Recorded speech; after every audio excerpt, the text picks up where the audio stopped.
छत्तीसगढ़ का बलौदाबाजार अभी फिलहाल पूरे देश की नज़रों में बना हुआ है, जिसके पीछे की कारण है यहाँ हुआ हिंसात्मक प्रदर्शन। सतनामी समाज द्वारा अपने कुछ मांगों को लेकर प्रदेश के इस क्षेत्र में बलौदाबाजार हेडक्वार्टर्स में, डिस्ट्रिक्ट हेडक्वार्टर में उग्र आंदोलन, उग्र प्रदर्शन किया गया, जहां पर आगजनी की घटना भी हुई और बताया जा रहा है कि लगभग 15,000 लोग उस वक्त वहां पर मौजूद थे। कौन थे ये लोग, कहां से आए थे और सतनामी समाज आखिर इतना उग्र क्यों हो गया?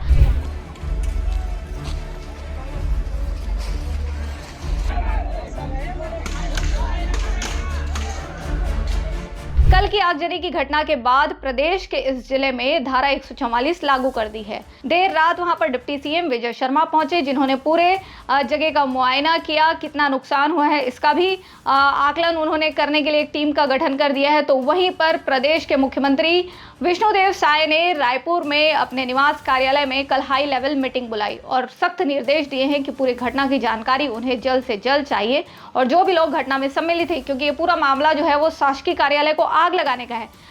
एसपी और कलेक्ट्रेट कार्यालय में कल आग लगा दी गई थी, जहां पर एक बिल्डिंग जो है वो पूरे आग के हवाले हो गई। बहुत लगभग 200 दोपहिया और 100 चार पहिया वाहनों को भी खाक कर दिया गया है। यहाँ पर आंदोलनकारियों के द्वारा, जो वहाँ प्रदर्शन करने गए थे, उनके द्वारा ये अभी तक निकलकर सामने आया है। तो आपको बता दें कि ये मामला छत्तीसगढ़ में 15 मई से शुरू हुआ था। छत्तीसगढ़ में सतनामी समाज का जो धार्मिक केंद्र है, या यूँ कह लें कि देश विदेश में, दुनिया में जहाँ पर भी सतनामी समाज के लोग रहते हैं, उनका जो धार्मिक केंद्र है वो है गिरौदपुरी धाम।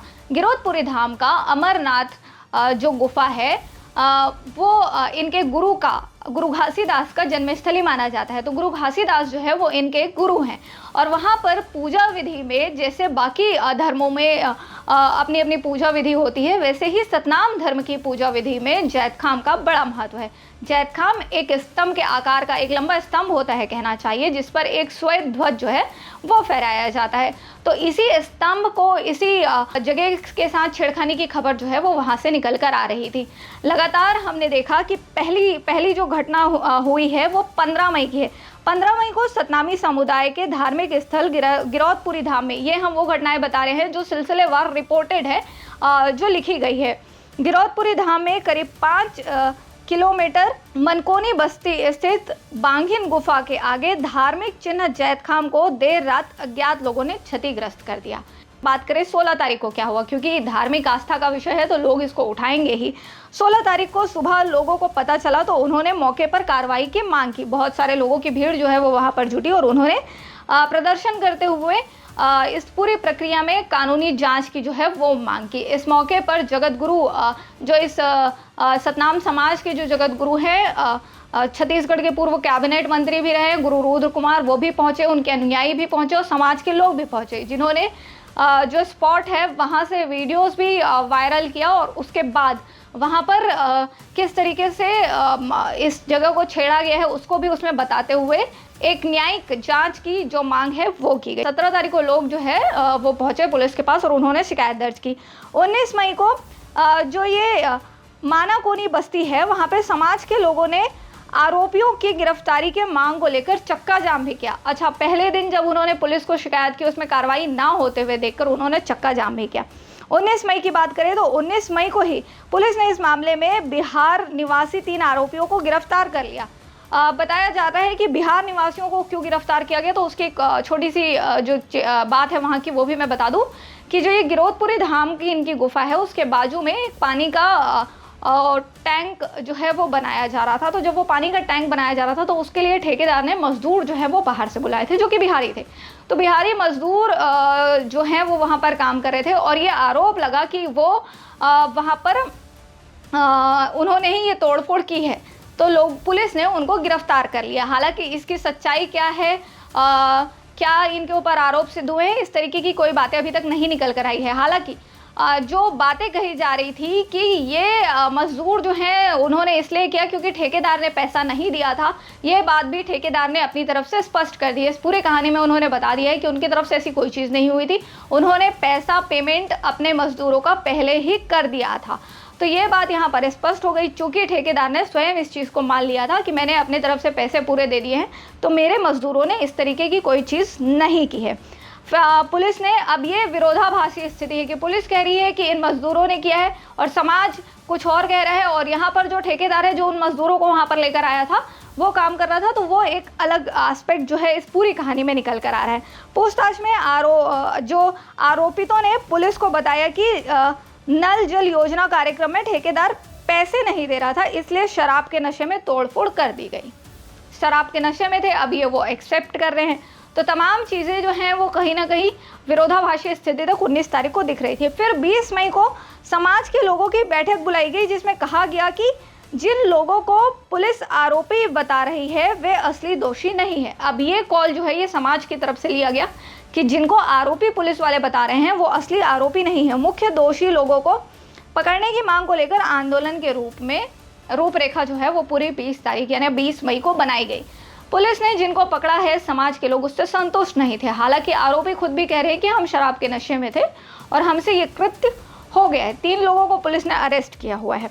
फिर अगर हम बात करें कि 21 मई को, क्योंकि छत्तीसगढ़ में ये जो घटना हुई बलौदाबाजार में, वो जो है वो कई रीजंस की वजह से लेट भी हुई है। समाज ने अपनी बात रखते हुए पुलिस वालों को, प्रशासन को ये भी कहा कि अभी आचार संहिता है तो हम इंतज़ार कर रहे हैं, लेकिन सिलसिलेवार चूंकि हम समझ रहे हैं तो 15 तारीख के बाद हम बात कर रहे थे 19 तारीख तक, अब हम बात करते हैं 20 तारीख को। तो पुलिस और प्रशासन को दोषियों की गिरफ्तारी को लेकर ज्ञापन सौंपा गया। इसके बाद से ही लगातार समाज के लोग आवेदन देकर जांच और कार्रवाई की मांग कर रहे थे। 21 तारीख तक ये मांग की स्थिति रही है। 8 जून फिर परिणाम आते हैं और आचार संहिता प्रदेश में 7 तारीख को खत्म हो चुकी है। तो 8 जून की अगर हम बात करें, कलेक्टर ने प्रशासनिक अफसरों, पुलिस अफसरों और समाज के लोगों के साथ शांति समिति की बैठक बुलाई। कलेक्टर द्वारा इनिशिएट किया गया था कि बैठक बुला लेनी चाहिए।